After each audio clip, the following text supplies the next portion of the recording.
But read this book. So this book, and I'm almost 3/4 of the way through, is some of the best information. I wish I had read this book 4 years ago when I started Unify Grassroots, because all of the mistakes he lays out in there I've done, but and learned from. But this is some of the things he suggests. Things to do: build up from the ground up. So if you think UG's going to do everything and we're going to take the lead and you don't need to do anything, it's going to fail. It can't be a leader telling you all what to do. It has to be a leader saying, hey, we'll give you a place to gather. We'll give you a place to send everyone when we're ready to go. But you have to go lead the people in your own community. And that's what we're going to try to encourage later. Engage respectfully. Listen to others' concerns and address them thoughtfully, which sometimes is hard to do.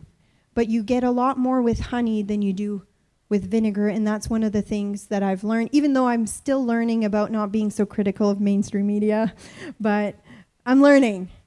Honey works better than vinegar. But there's another: engage respectfully. There are people who are only coming on the sovereignty train now.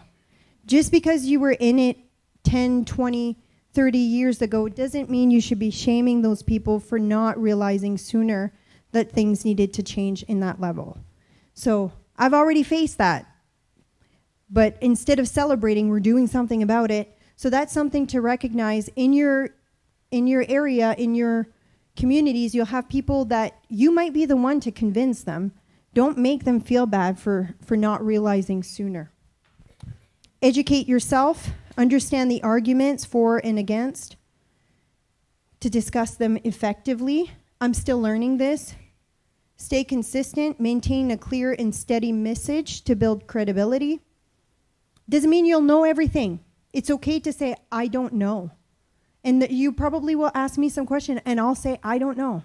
I don't claim to know everything about sovereignty. I don't claim to know everything about everything. In fact, I don't know everything about anything. So I don't even know why I'm here. No, I'm kidding. I do know why I'm here. I have a set of core values that can't be shaken. So collaborate. Work with like-minded individual and groups to strengthen the movement. This is something I've failed at times to do. So, and when there's infighting and catfighting, I say catfighting because it's like straying cats sometimes in movements. And I'm one of those cats too. But collaborate. Long-term vision. Treat independence as a marathon, not a sprint requiring persistent strategic effort. If we were to do the referendum tomorrow, we would fail. And we kind of all know that, probably based on the numbers if you ask people. So this is something that's going to take a long time with a lot of work and effort to get to the point. We're not like Alberta. Alberta is much further ahead than us, but we might be a little bit.